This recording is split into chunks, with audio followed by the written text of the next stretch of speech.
Mikaya Tumaini Darumia, na hapa kwamba katika kazi yangu ya mkuu wa wilaya kwa vyovyote vile sitatoa siri ambazo nitazijua katika kazi zangu isipokuwa katika kutimiza wajibu wa kazi hizo au kwa idhini ya Rais. Ewe Mwenyezi Mungu nisaidie. Tunapoelekea katika hizi nyakati za uchaguzi, tujitahidi sana kuwa na vipawa vya kujua tunahubiri nini, wakati gani, kuhusu nini, kwa nani. Tukienda kwa namna hiyo, ndugu zangu wakuu wa wilaya na viongozi wote tulioko hapa, hatuwezi kuingia kwenye misigano ya namna yoyote ile na raia tunaowaongoza, unless otherwise katika yale ambayo yatakuwa na msingi mkubwa sana. Hili niliona liwe la kwanza. Lakini jambo la pili, wote viongozi tulioko hapa tumemsikiza Mheshimiwa Rais akiwa anaapisha viongozi akiwemo katibu tawala wa mkoa wetu, akisema nataka mkasimamie mambo makubwa manne. La kwanza amani, la pili makusanyo, la tatu usimamizi wa miradi, ya nne viongozi kushuka kwa wananchi. Kwenye masuala ya usimamizi wa miradi alizungumzia kuhusu halmashauri kuwa na miradi yenye tija,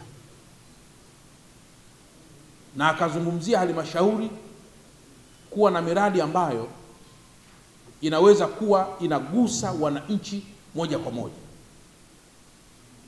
Kwa hiyo ndugu zangu wakuu wa wilaya, kwa mko hapa, niwaombe sana yale ambayo Mheshimiwa Rais aliyazungumza kwetu kupitia televisheni iliyoruka mbashara, naamini wote tuliyaelewa, na ndio maana wakurugenzi mlioko hapa wote tumewaandikia barua kwamba ikitokea Mheshimiwa Rais leo akafanya ziara Dar es Salaam, ikitokea Mheshimiwa Rais leo akataka kutembelea wilaya yako, tupeni orodha ya miradi ya maendeleo ambayo iko pase kwenye halmashauri yako, na sio miradi inayotekelezwa na taasisi yoyote ya serikali.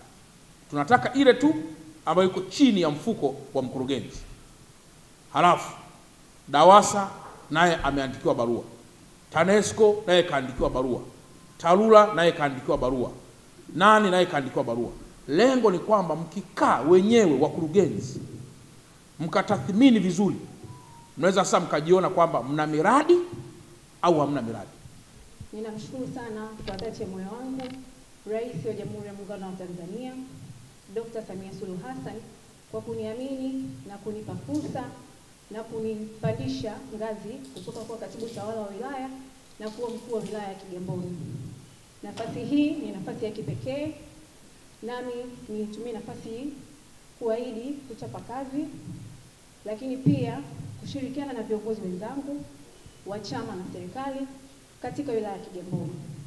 Lakini mkuu wa mkoa, Mheshimiwa mkuu wa mkoa, natambua wananchi wetu wa Kigamboni wana matarajio ya sisi kuwajibika na kufanya kazi na kuwatumikia.